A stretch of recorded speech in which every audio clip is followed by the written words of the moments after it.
From the opening shot of Carol, words are shown to be fleeting or transparent. They arise, then fade like notes in a song, while behind them an impermeable and seemingly unending structure remains.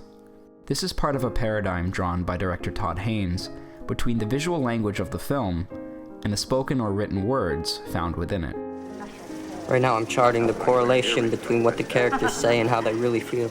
Because of the forbidden nature of the affair that arises between the two main characters, their romance by necessity cannot be overt.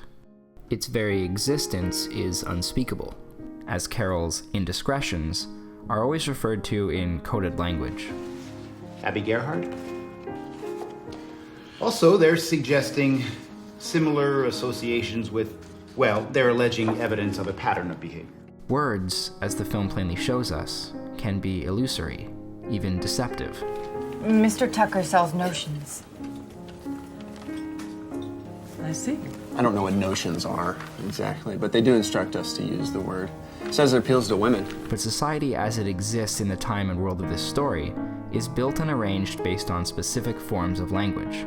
There is a standard parole to which a society expects its members to adhere, from determined social and gender rules to notions of ethics and morality. They're petitioning the judge to consider a morality clause. A morality?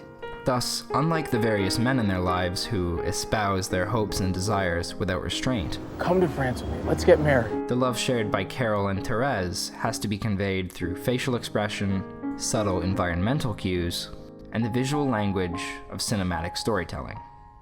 When we are first introduced to Therese, we see her life being dictated by the language of societal expectation, from signs encouraging compliance at work to the repetitious and insincere wishes of holiday cheer from her department store management. From the management, compliments of the season. From the management. Her love life seems equally disingenuous, as her boyfriend feeds her standardized terms of endearment and entreats her to conform to a traditional courtship and matrimonial union.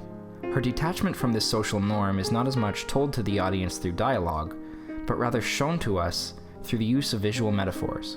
When she first meets Carol, for example, Therese is working in a toy store, the frame positioning her as though she herself were one of the dolls being sold in her section. This analogy is further cemented by her explaining to Carol that she is unable to move from her position behind the booth. I would show you, but I'm sort of confined to this desk. She, by all appearances, is befitting the model of the prototypical woman. Until, that is, we learn that she herself always preferred train sets over dolls. The train is a recurring motif in the film, representing a bridge between the old world and the new, and implying a passage through history, moving onward into the future. In having their relationship begin and center upon this image of the model train, the film informs us not only of the pair's inclination to deviate from the standards of gender conformity, but also their detachment from the symbolic model of their society. The train also implies a temporal bridge connecting the two women who are visually suggested to be of different eras. Carol's fur coat and elegant style of dress posits her as belonging to an older era, as well as her being unaware of modern smoking prohibitions, while Therese, besides being clearly younger, sports a more modern and trendy style of dress, and introduces Carol to a newer, electronic type of toy for her daughter's Christmas gift. The train set can thus be seen as symbolically connecting the disparate lives of the two women, as the ways of the past encounter modernity, and modernity moves towards a hopeful future.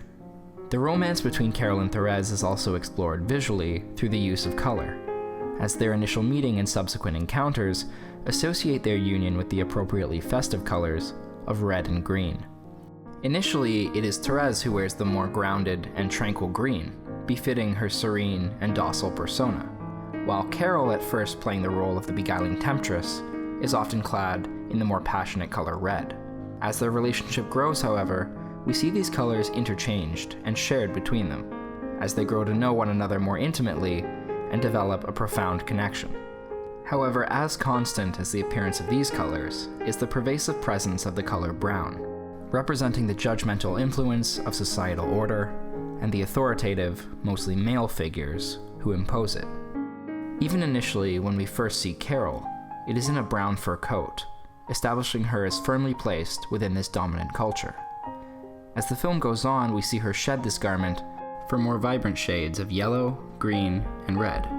However, when she becomes resigned to mending her relationship with Harge, we see her clad again in brown. This formula of using the color brown to represent societal control is also implemented in the use of location, as domestic or institutional settings are often shown as oppressively and overwhelmingly brown, to the point where the aberrant characters seem to be boxed in and surrounded by the societal structure that deems their relationship unacceptable.